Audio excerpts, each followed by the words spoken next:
आषाढ महिना म्हटलं की गव्हाच्या पिठाच्या कापण्यांना सुरुवात. तर आज बनवायला घेतल्यात मी गव्हाच्या पिठाच्या अशा खमंग खुसखुशीत कापण्या. त्यासाठी साहित्य घेतलेले आहे 1 वाटी साखर, 4 ते 5 वेलदोडे आणि 1 सुंठीचा तुकडा. हे आपल्याला मिक्सरला बारीक करून घ्यायचं आहे. तर प्रत्येकजण गुळाच्या बनवत आहे, तर मी आज साखरेपासून ह्या कापण्या बनवणार आहे. तर मी 2 चमचे तेल घेतलेलं आहे, ते आपल्याला कडकडीत गरम करून घ्यायचं आहे. तर तेल तापायला ठेवलेलं आहे आता आपण. तर इथे मी 2 वाट्या पीठ घेतलेलं आहे गव्हाचं आणि 1 चमचाभर बेसन पीठ घेतलेलं आहे. हे आपल्याला बारीक चाळणीनं चाळून घ्यायचं. बेसन आणि गव्हाचं पीठ मिक्स करून घ्यायचं. आपल्या हाताच्या अंदाजाने थोडंसं मीठ टाकायचं आणि तेलही तापलेलं आहे, ते आपल्याला या पिठामध्ये टाकायचं. तर हे पीठ आता मिक्स करून घ्यायची आणि पिठामध्ये एकसारखं अशी ह्याची मूठ तयार होते काय बघायचं. आणि आपल्याला ह्या कापण्यासाठी आता पीठ तयार करून घ्यायचं आहे. तर पिठाची अशी छान मूठ तयार झालेली आहे. तर आता मी दळलेली साखर टाकायची.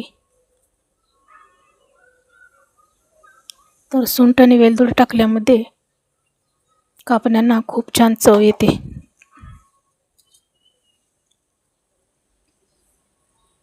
तर आता अगदी थोडं पाणी यामध्ये बसतंय आणि कमी पाणी बसतंय, त्यामुळे आपण थोडं थोडं पाणी टाकत हे पीठ घट्ट छान मळून घ्यायचं. साखरेमुळं पाणी सुटतंय, त्यामुळे पाणी अगदी कमी लागते.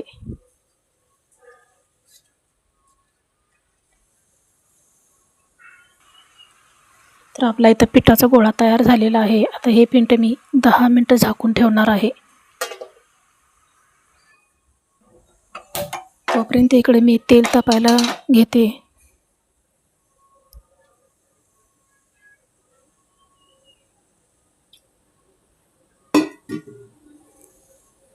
तर बघा पीठ किती छान मऊ छान झालेलं आहे. तर असा एक मोठा असा गोळा करून घ्यायचा आपल्याला.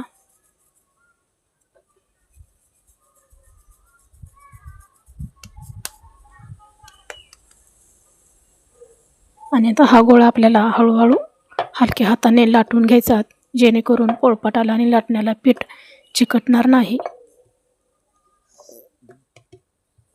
याच्यावरती आता आपल्याला थोडी तीळ टाकायची. तुम्हाला आवडत असेल तर तीळ किंवा खसखस दोन्हीपैकी कुठलेही आपण वापरू शकताय.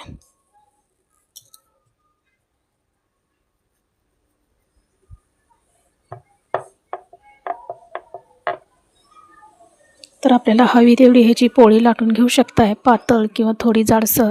पण ही पातळ किंवा जाडसर लाटली तर कापण्या खुसखुशीतच होतात.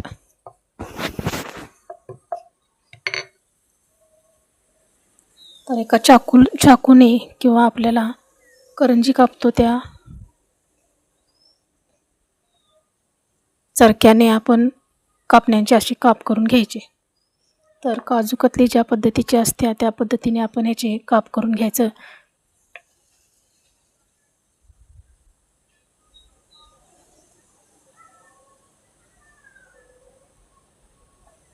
असं हळूहळू अलगद हे आपल्या कापण्या कापून घ्यायच्या.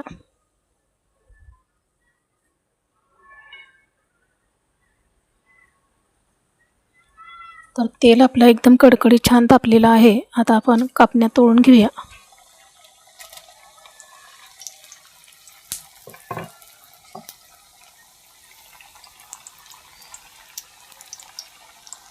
तर व्हिडिओ कसा वाटला आणि कापण्यांची रेसिपीसुद्धा कशी वाटली ही नक्की कमेंटमध्ये कळवा. तर तुम्ही बघू शकताय की कापण्या आपल्या किती खुसखुशीत आणि खमंग झालेल्या आहेत ते. आणि ह्या कापण्याला आपल्या पारंपरिक पद्धतीची चव आहे. आणि आषाढ महिन्यात या कापण्या आपल्याला खूपच चव लागतात. तर वरून तिळवलेल्या अशा छान कापण्या आपल्या तयार झालेल्या आहेत. तर या कापण्या तुम्ही चहासोबत किंवा दुपारच्या वेळेत निवांत बसून खाण्यासाठी